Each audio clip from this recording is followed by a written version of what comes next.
This is supposedly it. The Mission Impossible franchise comes to an end with installment number 8, The Final Reckoning. Or at least Tom Cruise's run as Ethan Hunt does. Let's be real, no franchise is truly ever dead. So my guess is that in the next 5 to 7 years, another Mission Impossible will release with or without Tom Cruise as the lead. But for right now, The Final Reckoning acts as our conclusion to Ethan Hunt's 8-film story arc. After delays thanks to COVID-19, the strike, and a reshuffle following Dead Reckoning's underwhelming box office performance, The Final Reckoning is officially here. So, is this a great send-off for Ethan Hunt? Well, kind of. I think The Final Reckoning is a good movie. Since it's technically a direct follow-up to Dead Reckoning, they get the job done as a follow-up. Not by any means the best MI, however, it's good. But if I were in charge of Mission Impossible The Final Reckoning, I absolutely would have done things differently. Before I explain, let's first head back to the summer of 2023, when Dead Reckoning came out.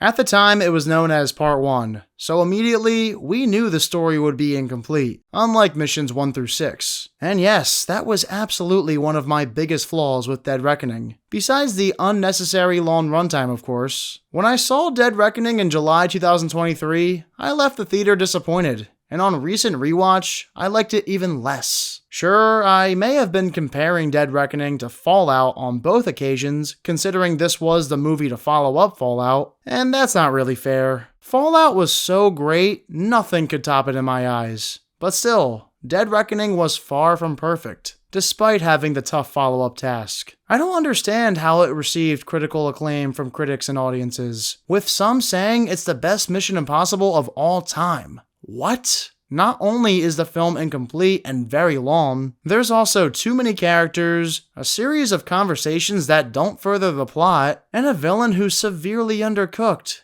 Dead Reckoning feels like a chore to get through. I know many people will disagree though. Now because of Dead Reckoning, my enthusiasm for The Final Reckoning was low. It was a complete 180 from how I felt going into Dead Reckoning after Fallout. But maybe, just maybe, The Final Reckoning would find ways to improve upon where Dead Reckoning stumbled, even with another Goliath runtime. Well, in my opinion, The Final Reckoning partially does. It's more epic than Dead Reckoning. The stakes are the highest they've ever been for Mission Impossible. The action sequences are next level. I think the plane sequence is quite possibly the most outstanding stunt I've seen from MI thus far. Cinematography-wise, the film looks great, and they do a good job tying in previous Mission Impossible movies. Once The Final Reckoning kicks into gear, you're locked in. Whereas from my perspective, Dead Reckoning never quite got off its feet. Almost as if the entire film was built around one stunt. So yeah, I do like The Final Reckoning more than Dead Reckoning.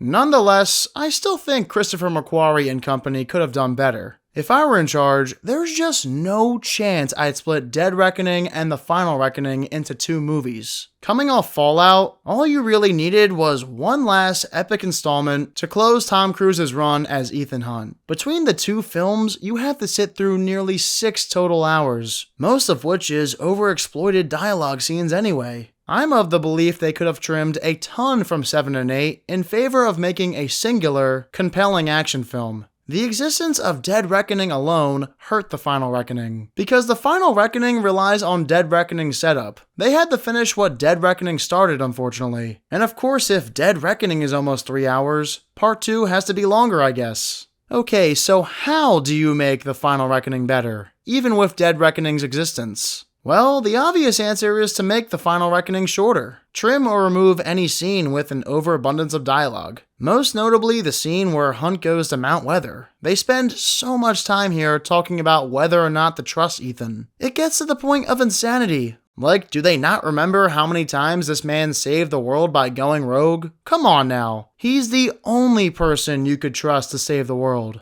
For whatever reason, they have a very long conversation to discuss the matter. At one point, I said to myself, well over an hour in, when are we getting to the underwater scene? This is taking forever. Something else that could have been cut is a large portion of the characters. I loved how in previous MI movies, you had just 1 or 2 guys Ethan followed orders from. But now you have what? 5, 6 different people? That's far too many. Why in the world is Nick Offerman in this? I'm also not a fan of these guys. They make things messier. Write them out. With Alec Baldwin dead, I understand having Kittredge back for the last 2 films. Angela Bassett, on the other hand, returning from Fallout as the President of the United States makes no sense at all. I'm pretty sure she would have been terminated after the John Lark incident. Whatever. They should have cut most of these characters. All we needed was Hunt's team, Kittredge, maybe another authority figure, and Gabriel as the villain. Speaking of Gabriel, he's totally underdeveloped. In Dead Reckoning, they tease a backstory between him and Ethan, with the death of a woman named Marie, but they never dive into it. Gabriel's past with Ethan goes unexplained,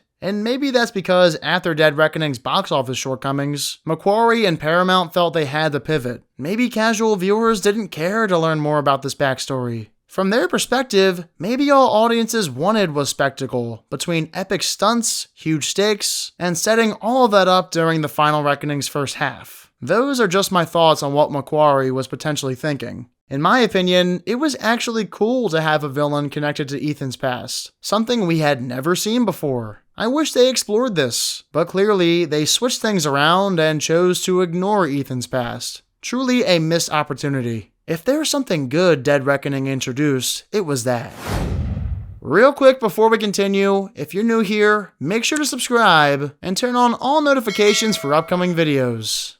In a perfect world though, as stated, Dead Reckoning and the Final Reckoning should have been just one big movie. If Dead Reckoning was never made and instead the Final Reckoning was the true Mission Impossible 7, here's what I would have done. First, do everything I previously said, like cut out pointless dialogue and characters, as well as develop Ethan's backstory with Gabriel. You can do that by beginning with the flashback sequence they kept teasing in Dead Reckoning, but in full. I hated too how they immediately revealed what the keys do in Dead Reckoning. If they kept the entity a mystery and Ethan were to eventually figure out the key's purpose halfway through the Final Reckoning, then you'd have yourself a good mystery and all of the scenes discussing the keys wouldn't feel so pointless. Lastly, the action sequences. In a 3-hour movie, your lead-off stunt could be the bike jump / train sequence. Then get into the underwater stuff, and of course, finish off with the plane stunt. We didn't need the Rome car chase or the overlong nightclub fight from Dead Reckoning.